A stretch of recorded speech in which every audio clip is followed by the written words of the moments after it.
Good evening and welcome to Capitol Report on NTD. Here's what's coming up. Lawmakers certify the 2024 presidential election despite a major snowstorm that closed the federal government in the Washington, D.C. area. And President Biden bans oil and gas drilling in hundreds of millions of acres of federal oceans. The details on that and what the Trump team is saying in response. Canadian Prime Minister Justin Trudeau stepping down amid mounting public pressure. Did Trump play a role in his resignation? A professor emeritus of political science at the University of Toronto joins us to assess.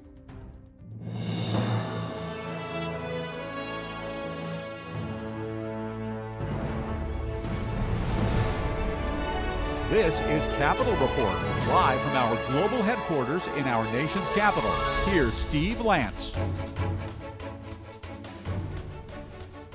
I'm Melina Weiskup in for Steve Lance tonight. Lawmakers held a joint session of Congress today to certify the results of the 2024 presidential election.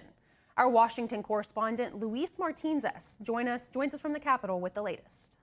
Despite a snowstorm that closed down the federal government here in Washington, D.C., lawmakers gathered in the Capitol for a joint session of Congress and certified the election results of November 5th, 2024. This announcement of the state of the vote by the President of the Senate shall be deemed a sufficient declaration of the persons elected President and Vice President of the United States. Before the certification process, Vice President Kamala Harris, who is still the President of the Senate, released a video on social media to commemorate the political process. The peaceful transfer of power is one of the most fundamental principles of American democracy.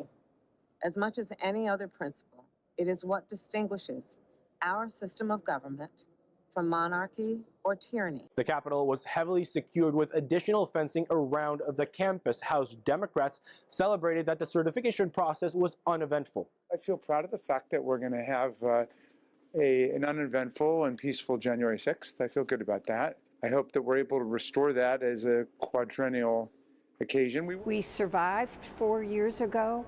We have a strong democracy. And while I know many people have strong feelings, that's what democracy is. The people spoke. We have a new president. I respect the office of the presidency.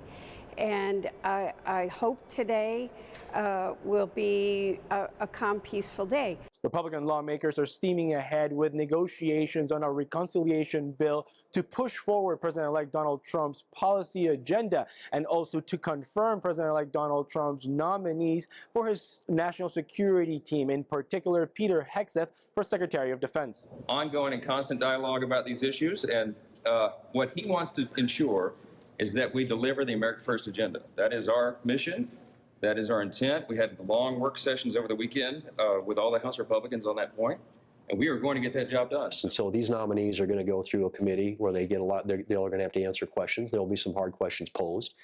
We're going to do everything we can to ensure that he has the people he wants in place. I think you give great deference and latitude to a president when it comes to people he wants to put into key positions, and national security ones are especially important. House Republicans will be traveling to Mar-a-Lago from January 10th through January 12th to discuss with President-elect Donald Trump the legislative priorities for the 119th Congress.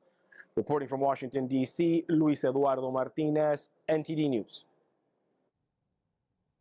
In breaking news tonight, a New York judge has denied President-elect Trump's request to postpone his Friday sentencing for his business records case. It comes as Trump's criticizing what he calls lawfare, targeting him and his allies. NTD's White House correspondent Iris Tao brings us more from West Palm Beach.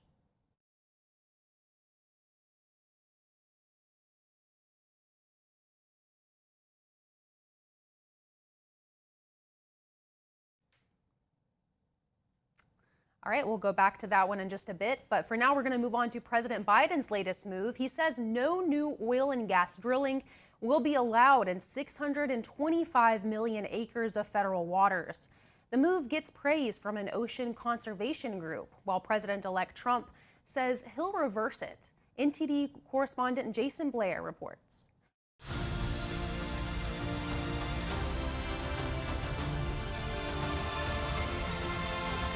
New drilling in 625 million acres of federal ocean waters has been banned by President Joe Biden.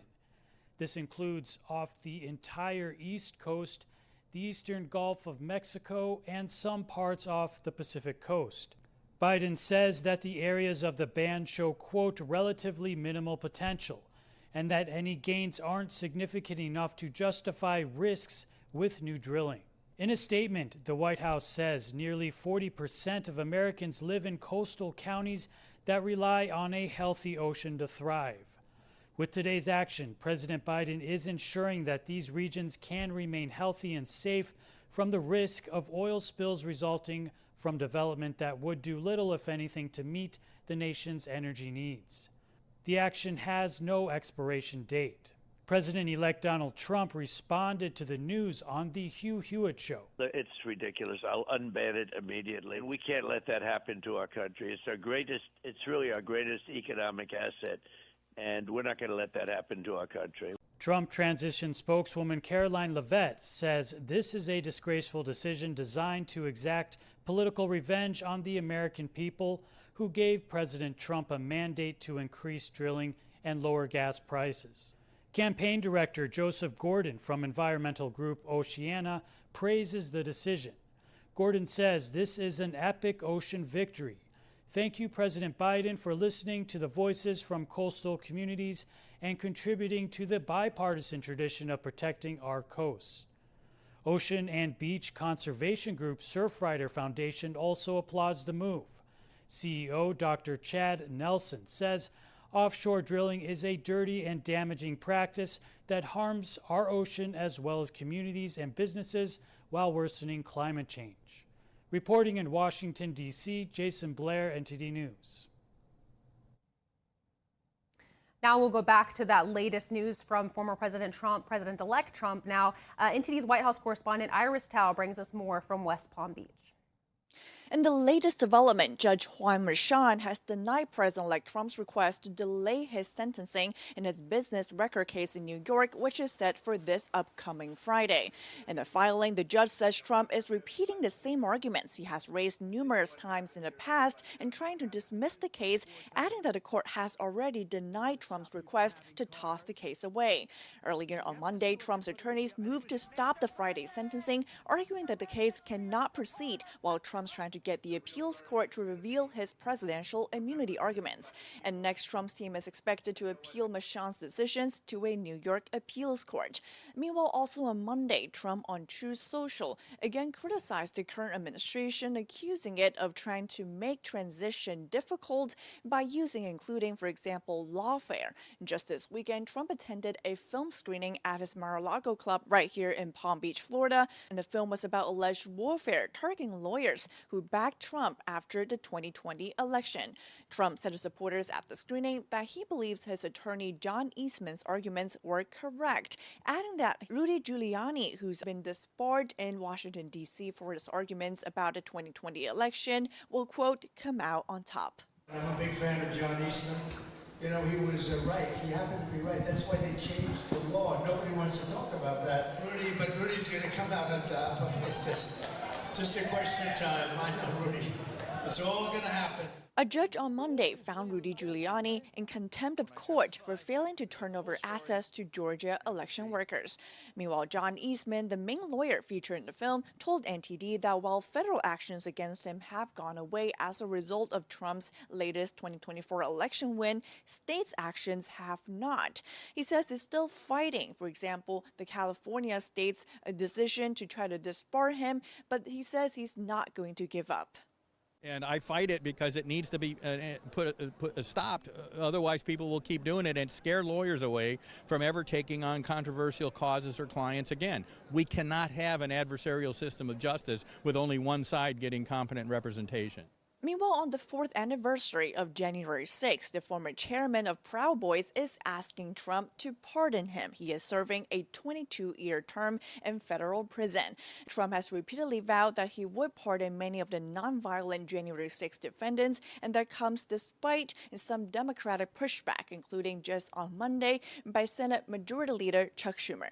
Back to you. And Canadian Prime Minister Justin Trudeau today announcing he's stepping down from his post. This comes after he spent nearly a decade in charge and after a series of high-profile resignations from his cabinet. NTD's Sam Wong has the story. After battling months of political turmoil, Canadian Prime Minister Justin Trudeau on Monday announces his stepping down as leader of Canada's ruling Liberal Party. This country deserves a real choice in the next election, and it has become clear to me that if I'm having to fight internal battles, I cannot be the best option in that election. Trudeau will remain Prime Minister until his party chooses a new leader. He says Parliament will be suspended until March 24th to allow the replacement process to take place. Trudeau has led Canada's Liberal Party for 11 years and been serving as Prime Minister for 9. But calls for his resignation mounted after his longtime Chief Lieutenant Chrystia Freeland stepped down from her post in December.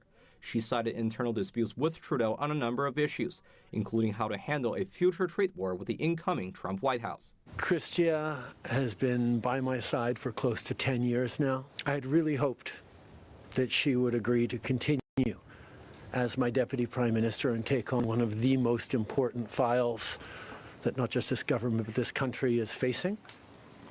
But she chose otherwise. President-elect Trump has vowed to impose a 25% tariffs on Canadian goods, citing concerns about the flow of illegal immigrants and narcotics into the U.S.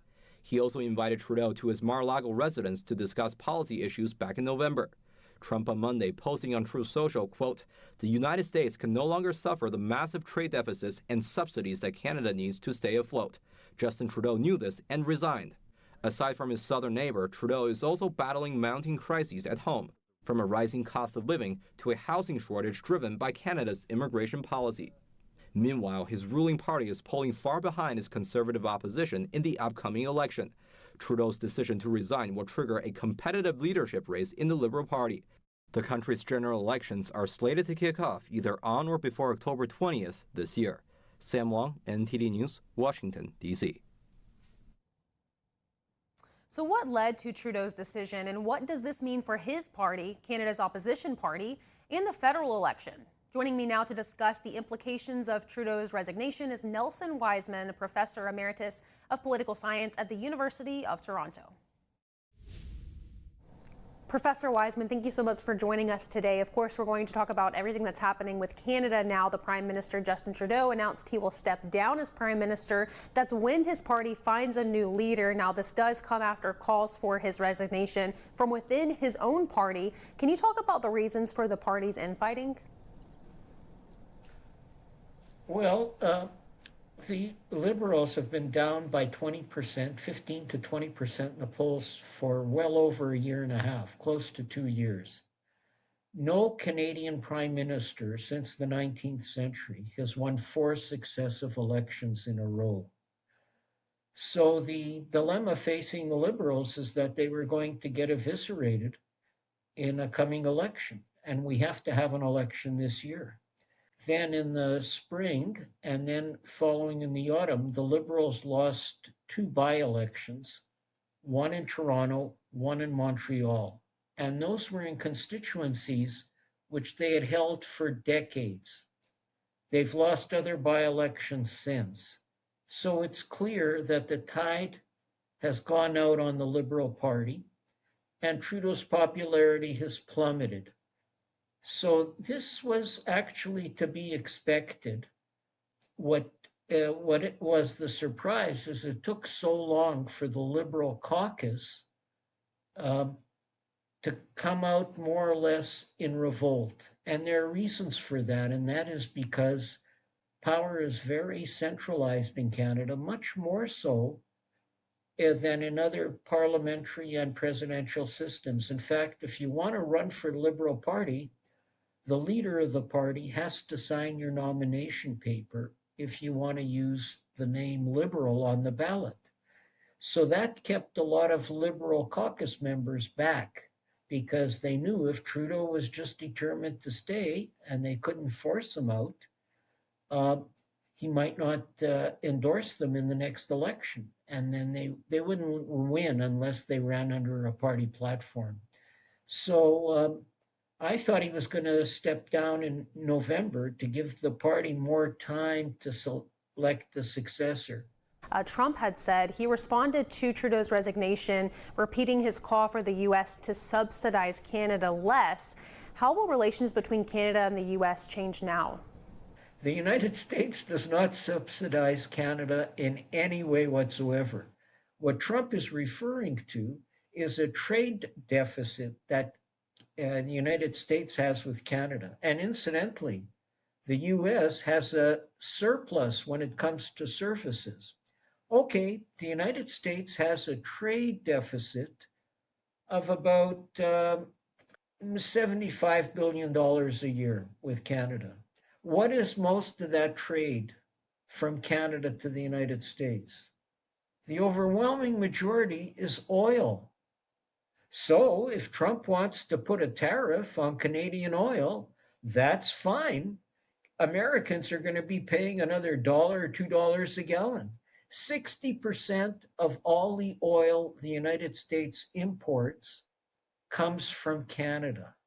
And the United States makes money on that oil because Canada exports raw oil, and which is pipelined and refined in refineries in the Gulf states like Louisiana.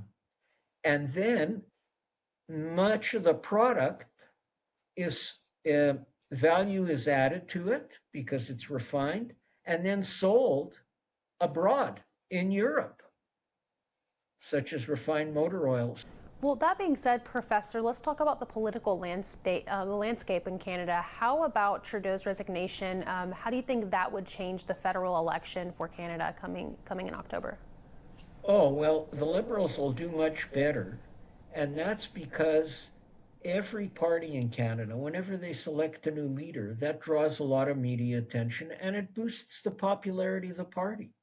So I think even had Trudeau hung around to fight the next election, he wouldn't have lost by 20%, as they're down now. He would have lost by 4 or 5%.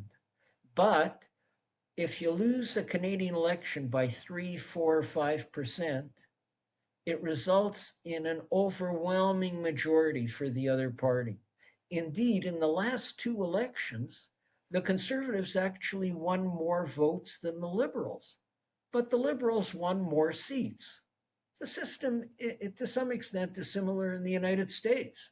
The Liberal support has been going down since they were elected in 2015. They were fortunate in the last 2 elections because the votes for the Liberals are more efficiently distributed so that they win more seats than the Conservatives. But that's going to change. And if the Conservatives win by just 4%, they will win a huge, huge majority in the House. All right, interesting insights. Thank you so much for your time, Professor Nelson Wiseman. We really appreciate you today. Thank you.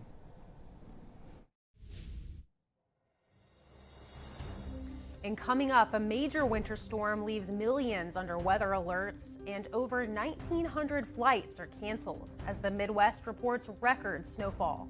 That and more just after the break.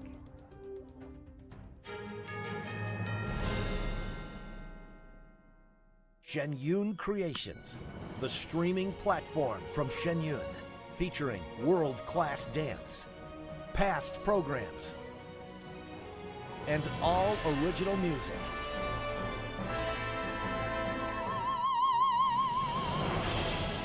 Masterclasses, behind the scenes, comedy, and more. Explore shenyuncreations.com. Come to Mathis Home and save during our annual clearance event. We have the state's largest selection of sofas with huge discounts on all the latest styles. Get this luxurious sofa covered in a soft, durable leather. It's made to sell for much more, but we have it clearance priced at just $9.98. They're in stock now, so you get fast delivery absolutely free. For the best value, come to the annual clearance event at your furniture superstore, Mathis Home. Just like all of you, I had problems sleeping. I had tried every pillow out there and nothing worked. I'd flip-flop all night, use my arm for support, and fall asleep, or I'd wake up with a sore neck or maybe a headache. Well, quality sleep comes from keeping your neck straight at night. You have to fill in that space between your head and your bed. That's why I invented My Pillow. My Pillow's patented fill adjusts to your exact individual needs, and it doesn't matter if you sleep on your back, stomach, side, or any combination of all three. When I got My Pillow, I'm asleep almost immediately. I stay asleep at night and I wake up more well-rested in the morning. So go to mypillow.com or call the number on your screen.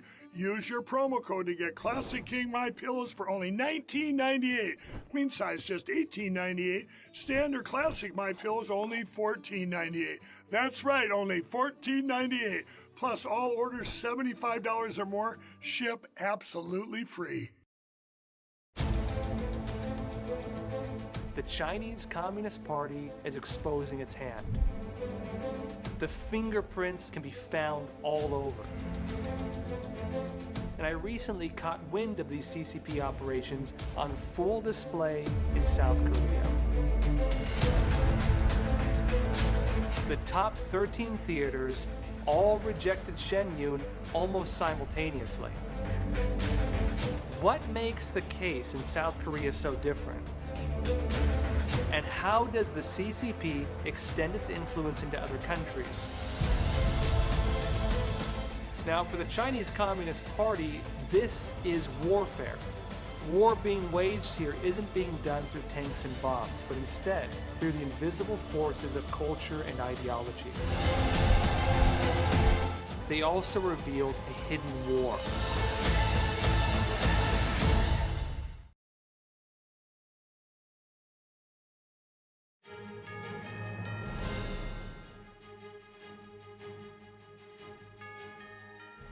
Welcome back. I'm Melina Weiskup. Today, President Biden is in New Orleans to meet with the families of the victims in the New Year's Day truck attack.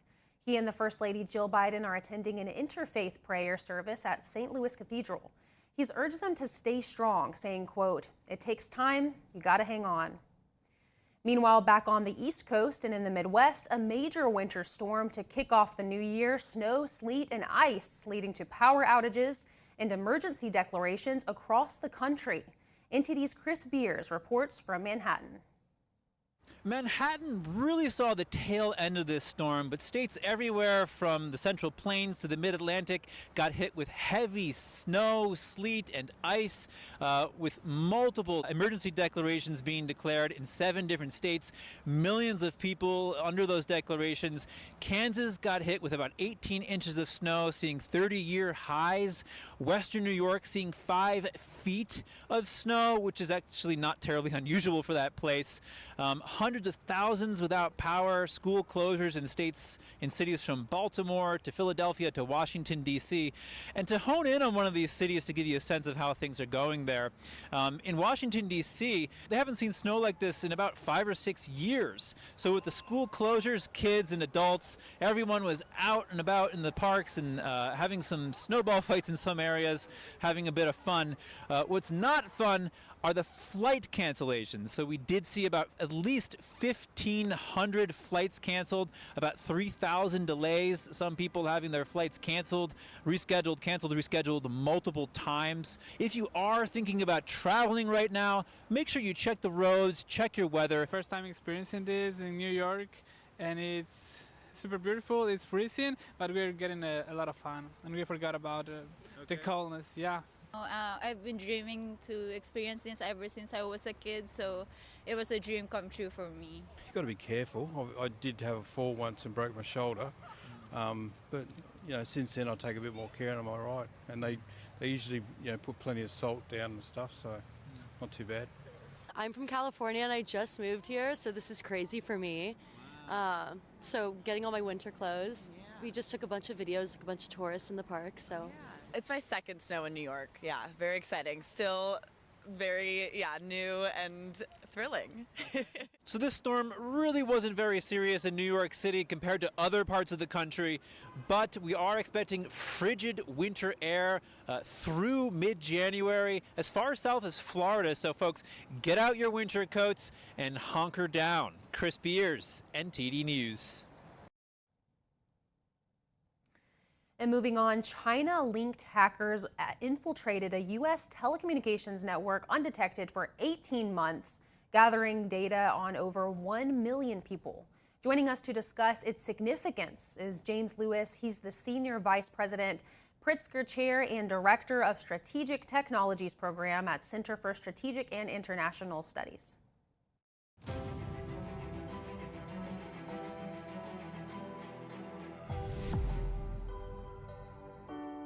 Thank you, Jim, for your time today. It's great to have you back on. I want to talk about a China-linked hacking incident, which Chinese hackers managed to sneak into a U.S. telecommunications surveillance system network. They targeted 1 million people. This was undetected, and this happened for about 18 months. How did this breach even happen, and how did it remain unnoticed for so long? You know, one of the problems we have in cybersecurity is people come up with good rules, and then they update them. So FCC and the phone companies were doing what was the right thing to do 5 or 10 years ago. And of course, the Chinese didn't wait for them to catch up. So they exploited some new vulnerabilities. They shouldn't have been new. They exploited a lack of encryption on the management side, and they were able to get in. So some of these hackers, there's a name for that one group, the Salt Typhoon hackers. Those are associated with Chinese intelligence. They specifically targeted telecommunications in Washington, D.C. Given what we know about the attack, Jim, how likely do you think it is that important national intelligence was compromised? Well, the intelligence community says that no important information was compromised. And so do the phone companies. In the case of some of the phone companies, I know that's not true. But the Chinese have a powerful incentive to hack into our intelligence system. What they got into was the FISA request system. So if the FBI thinks you are a spy and they persuade a judge that's accurate, they get a warrant that they can take to the phone companies and say, hey, we want to wiretap this person. It'd be great if you were on the other side to know which of your agents were under surveillance. So a big coup for the Chinese, not the best thing to, even if you don't get any classified information, it's still useful for the Chinese. Let's try to direct our conversation to the American people who probably have no idea that this even went on. They don't understand how they're being compromised or why it's important for them to pay attention to it. How might the Chinese Communist Party leverage that stolen information for a geopolitical advantage, maybe through cyber warfare? You know, it is called covert action for a reason. It's supposed to be secret. And in this case, the Chinese are probably annoyed that we found out. But the best thing they could do with it is they have agents in the United States. Some people say as many as 200 intelligence officials. They now know which of those 200 agents have been identified and subject to wiretap, subject to surveillance. That's an immense advantage. That's the main advantage. There's other reports that they got access to texts, email, even phone messages from political leaders.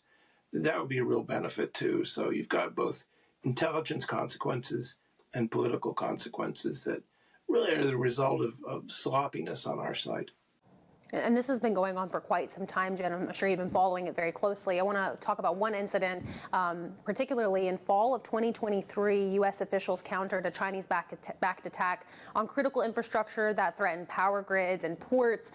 Do you think our defenses at this point are adequate to counter a similar attack in the future? Clearly, our defenses are inadequate, and that's not for a lack of trying.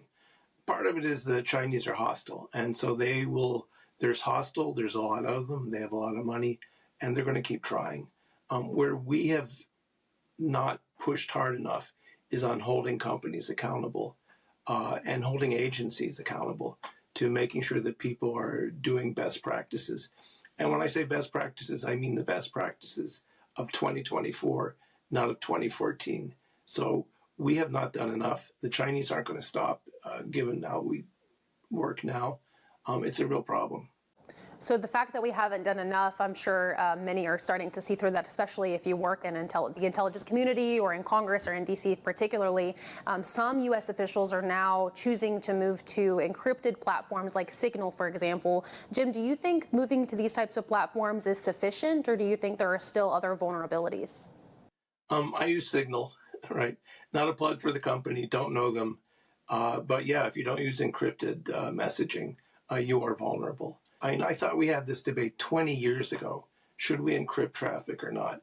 And I thought at that point the answer was yes, you need to encrypt. But apparently not everyone was paying attention.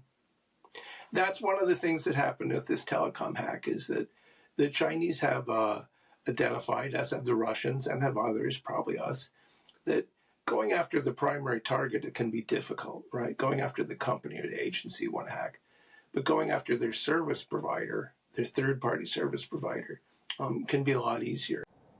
Now, with that being said, you had mentioned earlier that you feel that companies aren't doing enough, that's where one of the vulnerabilities lies, is they're not doing enough to try to prevent this type of cyber attack from occurring. With that being said, what steps do you think the government and private companies should take to secure those telecommunications moving forward? Yeah, it's a problem because the Chinese aren't getting the message. They don't want to get the message. And this administration and its predecessors have tried to tell the Chinese, hey, you've got to back off. And they aren't backing off. So over all of this is our inability to design an effective response to China. For the companies, a lot of it is what we call hygiene, basic hygiene. Are you doing basic stuff? Do you have two-factor authentication? Most of the audience will probably have this on their banks. That was a regulatory decision where you log in, it's not just a password. You then have to confirm your identity through a text. Amazingly enough, some of the victims in this situation weren't using that. So we need to think about how do we get companies to do a better job? How do we get the regulatory agencies to stay abreast of things? And we need to think about how do we persuade the Chinese that we're serious about them having gone too far. All good information. Thank you so much for your insights, Jim. It's great to have you back on, as always. Thank you. And coming up, Venezuela's president-elect, according to the U.S., in Washington, D.C. today. What he discussed with President Biden and how he's still challenging President Nicolas Maduro. And we'll speak with Alon Pincus, former Israeli ambassador, to discuss the $8 billion U.S.-Israel arms deal, Trump's potential focus on Iran, and recent developments in the Middle East. That and more when we return.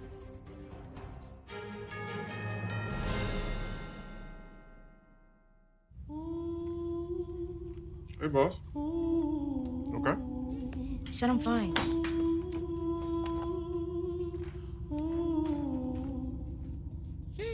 Me the babe, see you in the morning. With the frosted Superman, but it wasn't on it. And we lost it. You can talk to me. It's been really, really hard for me.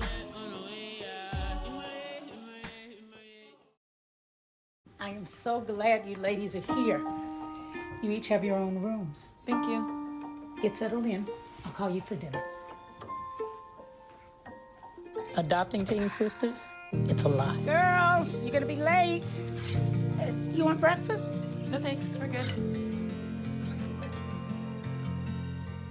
They're always in their own world. What'd you get, babe? Twice the work. Twice the surprises. Just try it. But if you think of it that way, they're also twice as fulfilling. I think you should ask her yourself. Is it okay to call you Mom? Of course you can.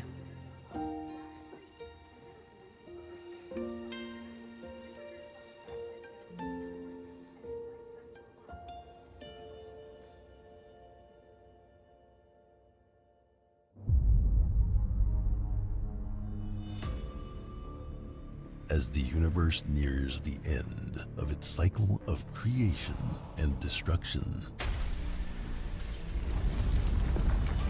the merciful King of Kings descends to save it, confronting the chaos sown by the malvolent Red Dragon.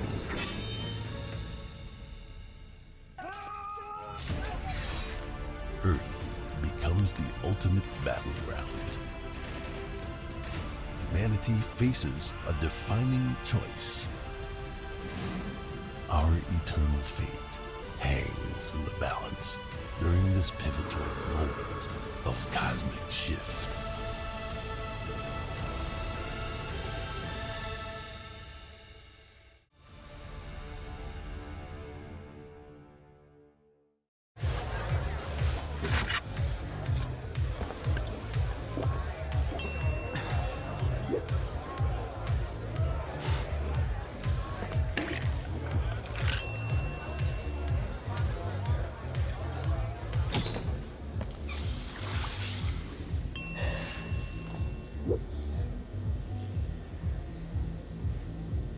If you need to do something to feel okay to drive, you're not okay to drive. Don't drive buzzed.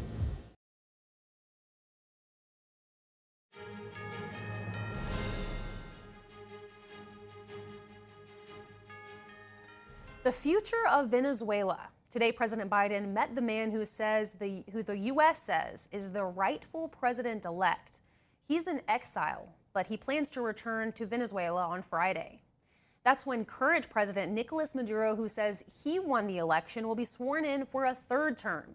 His opponent, Edmundo Gonzalez, is asking the Venezuelan military to recognize him as commander-in-chief. The White House says Biden and Gonzalez discussed, quote, shared efforts to restore democracy in Venezuela and called the election results deeply flawed and said Gonzalez won by an insurmountable margin. And more from beyond our borders, we welcome on Alon Pincus. He's the former Israeli ambassador to discuss America's $8 billion weapons sale agreement with Israel and the recent developments in the Middle East. Alon Pincus, former Israeli ambassador, thank you so much for your time today. Ambassador Pincus, the U.S. is planning to sell $8 billion to weapons to Israel. How significant at this point in the war are U.S. weapons to Israel? Well, it's significant on a continuous basis. This batch of weapons, munitions primarily, $8 billion worth. I'm not belittling the importance. It is $8 billion. But, you know, the date in which they will be supplied is much later. And so I don't think it'll have an immediate effect on the war in Gaza, which for all intents and purposes is over, even though it keeps on going, but it's more of attrition than anything else. There's a ceasefire in Lebanon. So I don't see the immediate impact that this deal has.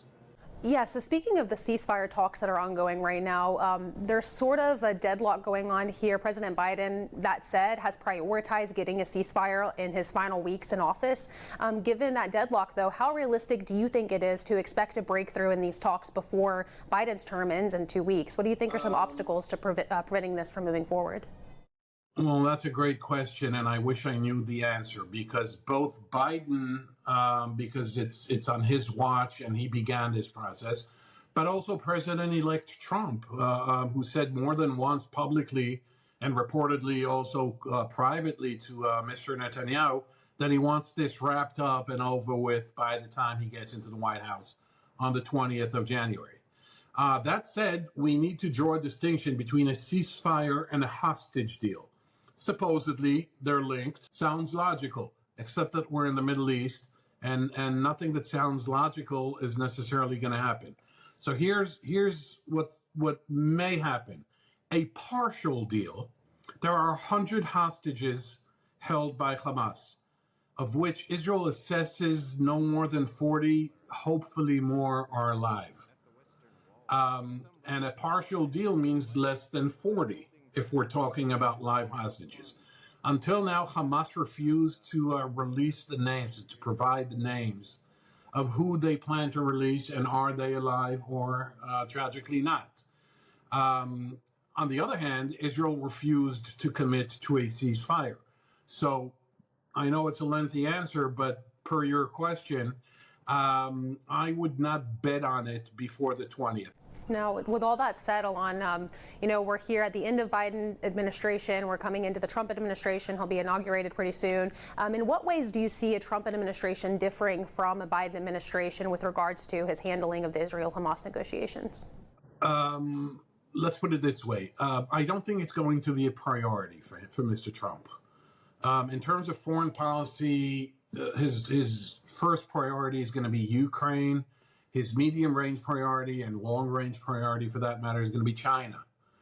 China is not just a foreign relations issue or foreign policy issue, but it also is linked to tariffs and supply chains and things that are economic, what you would call in Washington, domestic issues.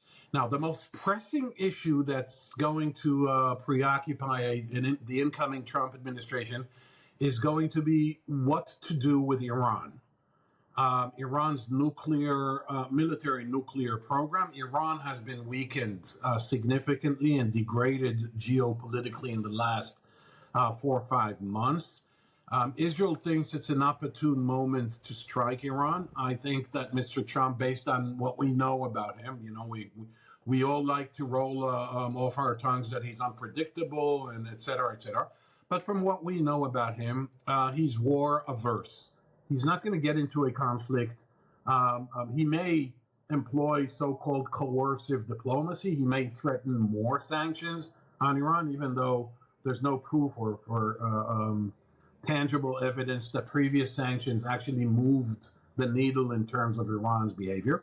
But he could conceivably greenlight a limited Israeli attack on Iran.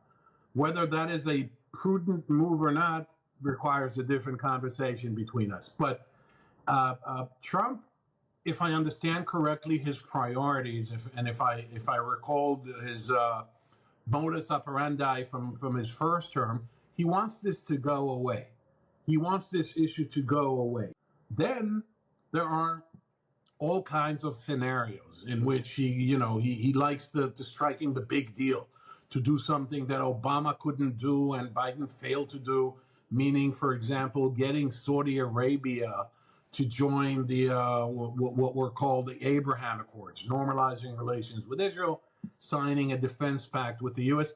I don't know that Trump is going to be so enthusiastic about a defense pact with Saudi Arabia, given how suspicious, and I'm using a moderate word, or disdainful, less moderate word, he is toward alliances.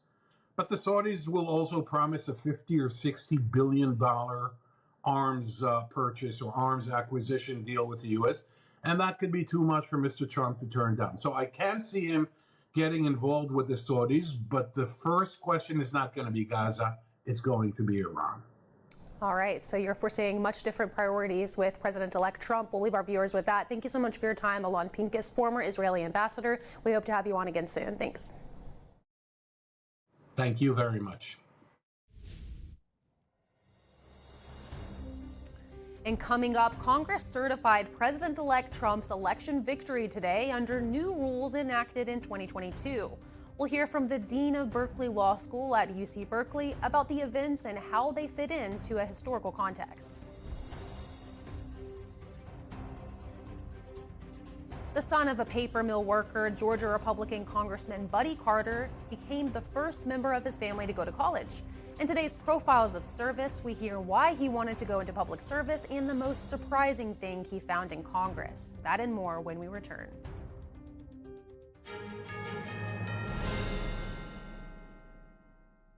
Whispered across generations, a hidden secret unveils the essence of longevity and vitality.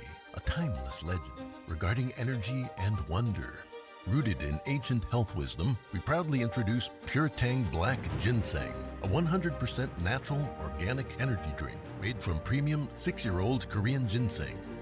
It takes 2,260 days and nights from seed to growth, undergoing a meticulous 9-step process of steaming and drying. Black ginseng reaches its full potency, enriched with ginsenoside RG3 and enhanced absorption efficiency. No sugar, no caffeine, no artificial ingredients. Experience the pure, natural power of Pure Tang Black Ginseng. Nourish your body, strengthen your immunity, and boost your energy. To order Pure Tang Black Ginseng, please visit puretang.com.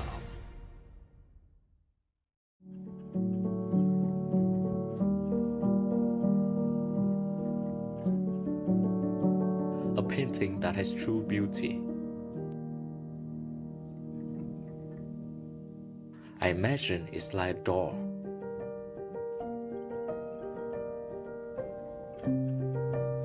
The artist holds the key to open the door and bring people to a purer world.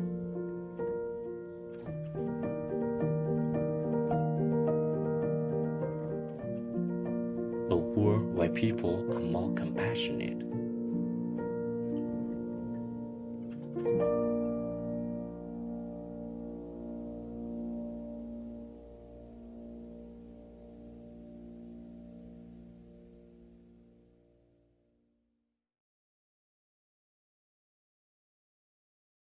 我们师傅讲过，过去武术的身法，你上阵的，你要是身法你保持好了，你就失去了生命。Are today's mainstream martial arts not traditional martial arts? 现在有些人他学说传统武术，他尤其是西方人，他不懂。为什么我们要举行大赛呢？因为新唐人他就是要提倡传统武术，复兴中华5000年的传统文化。传统武术，真正的传统武术是讲武德的。我相信有一点，就是守住武德，就有人教。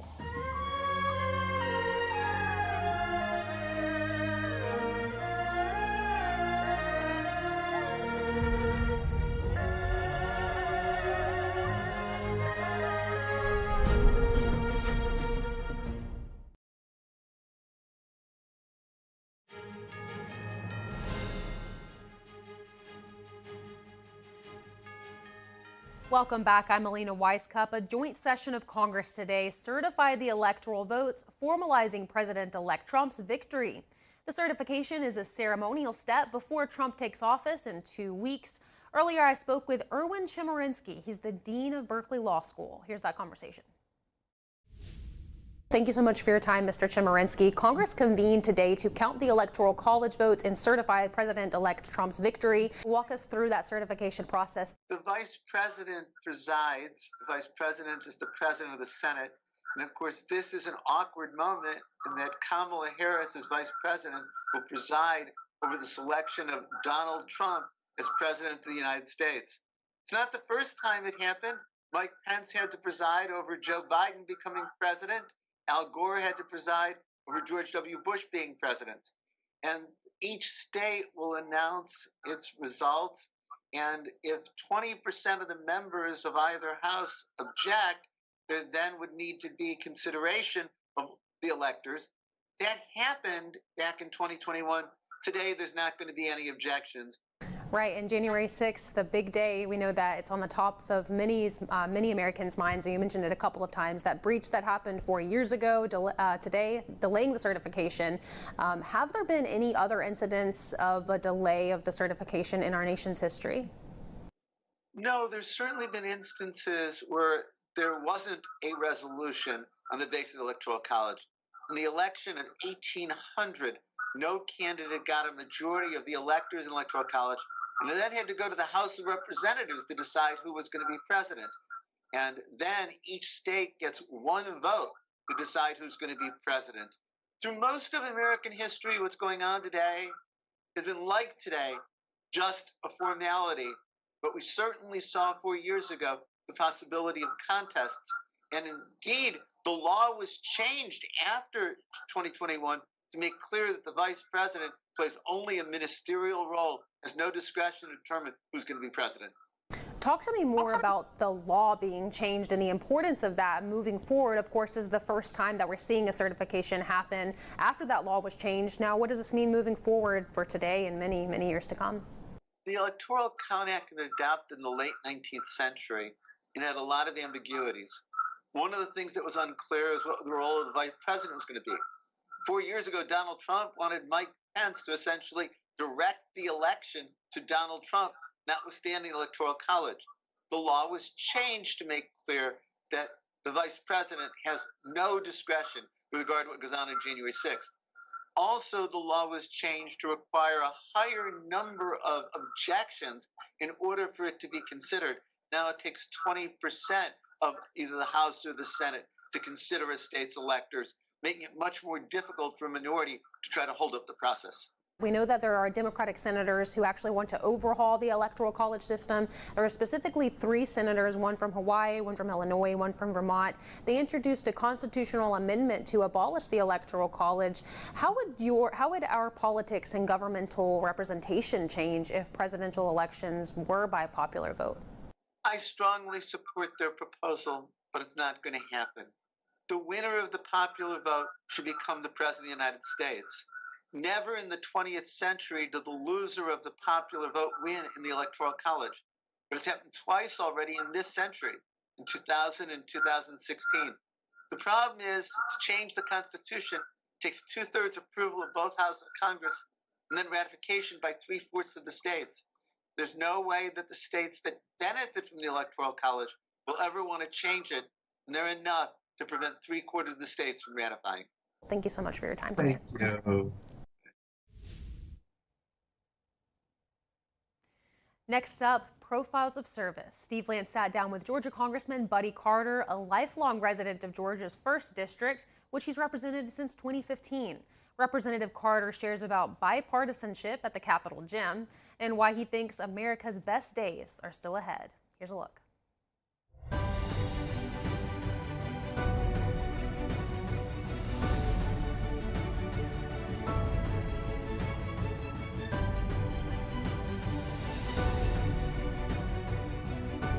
My dad went from being the dumbest man I'd ever met to the smartest man I'd ever met.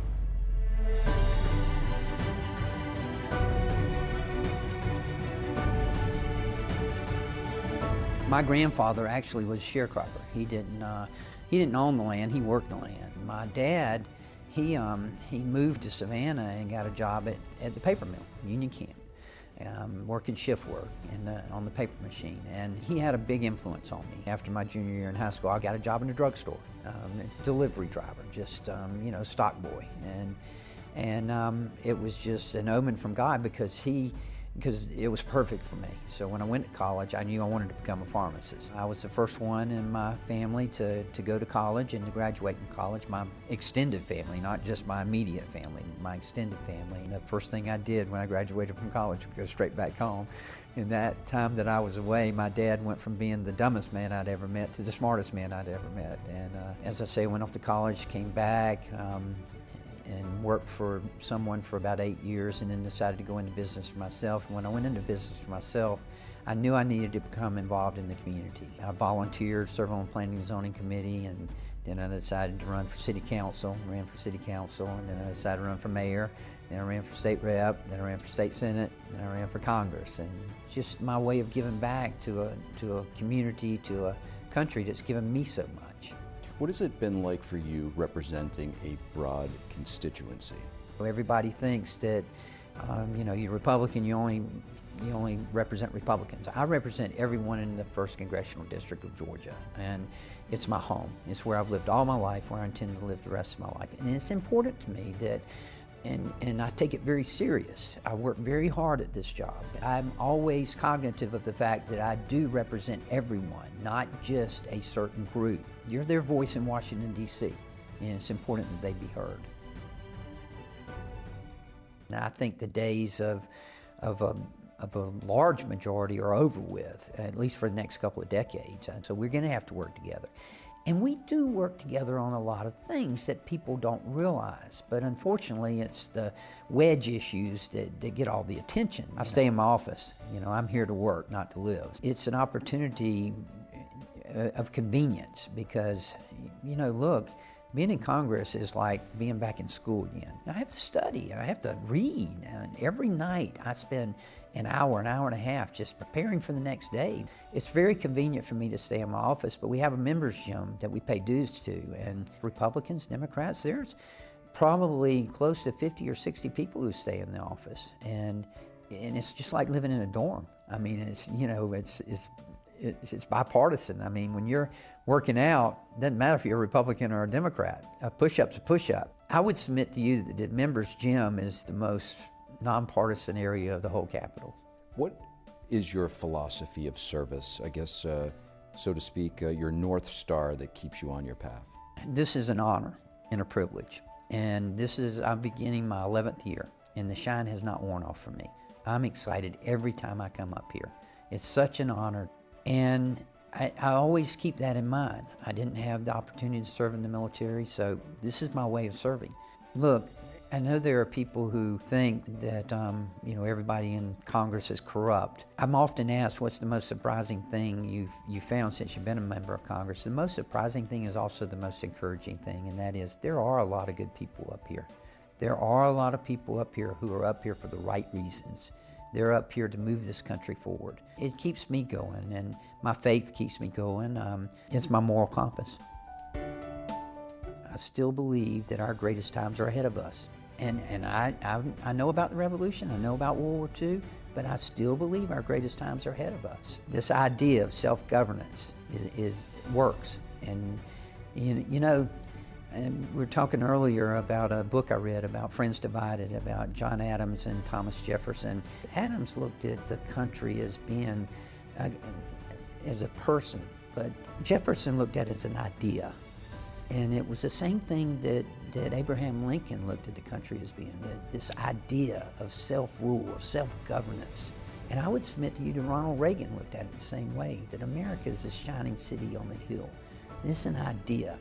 And I hope that we can keep that idea going. And I think we can. We got some serious challenges. But I'm very confident in the generation coming up. I think they're going to do great.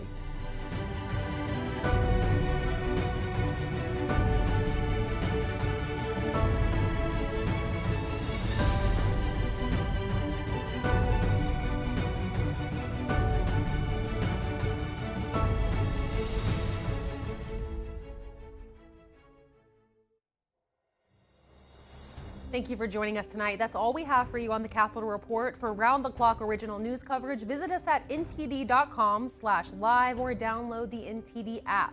From the nation's capital, I'm Alina Weisskopf. Have a great evening. We'll see you back here tomorrow.